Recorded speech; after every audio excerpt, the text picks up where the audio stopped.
আসসালামু আলাইকুম শিক্ষার্থী বন্ধুরা। আবারও এইচএসসি 2024 পরীক্ষা স্থগিত করা হয়েছে।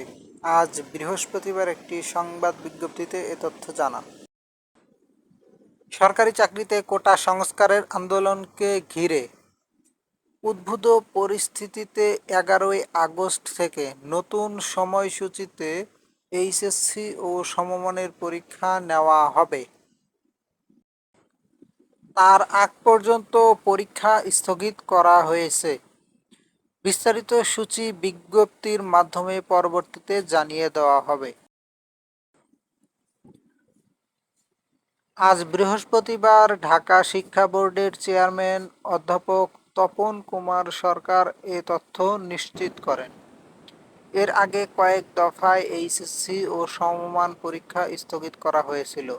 প্রথমে গত 18 জুলাইয়ের পরীক্ষা স্থগিত করা হয়। তারপর একই সঙ্গে 21, 23 ও 25 জুলাইয়ের সব শিক্ষা বোর্ডের এইচএসসি ও সমমানের পরীক্ষা স্থগিত করা হয়। এরপর আরেক দফায় 28 জুলাই থেকে 1 আগস্ট পর্যন্ত পরীক্ষা স্থগিত করা হয়। পরবর্তী পরীক্ষা ছিল 4 আগস্ট থেকে।